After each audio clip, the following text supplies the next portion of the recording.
صلی علی نبینا صلی علی محمد.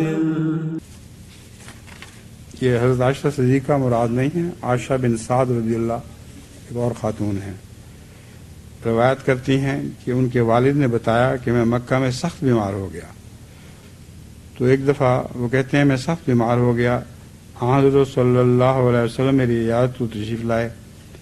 میں نے عرض کی کہ اے اللہ کے نبی، میں کافی مال چھوڑ رہا ہوں اور میری صرف ایک بیٹی وارث ہے.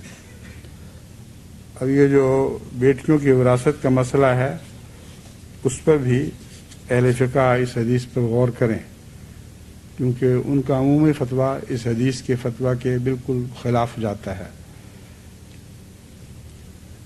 وہ کہتے ہیں میں نے عرض کیا میری ایک بیٹی ہے. وہ سمجھتے تھے کہ میرا موت کا وقت اب قریب آ چکا ہے، اس لیے اب مجھے وصیت ضرور کرنی چاہیے.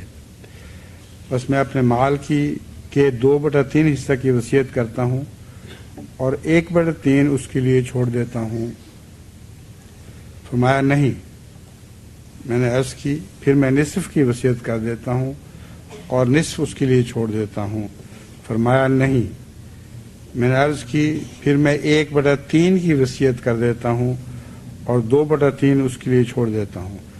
اب 1/3 دین کو دینا اور باقی سارا مال اس بیٹی کو دینا، یہ مراد ہے. اس سے 1/3 کی وصیت کر دیتا ہوں، جیسا کہ ہمارے نظام وصیت میں بھی 1/3 سے زیادہ خدمت دین میں پیش کرنے کے لیے وصیت نہیں کرنی چاہیے، اور 2/3 اس کے لیے چھوڑ دیتا ہوں. آپ نے فرمایا 1/3 ٹھیک ہے اور 1/3 بھی زیادہ ہے.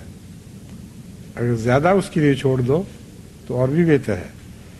پھر آپ نے اپنا ہاتھ اپنی پیشانی پر رکھا اور پھر میرے چہرہ اور پیٹ پر اپنا دست مبارک پھیر کر دعا کی. اللہم اشف سعدم واتمم لہ ہجرتہ.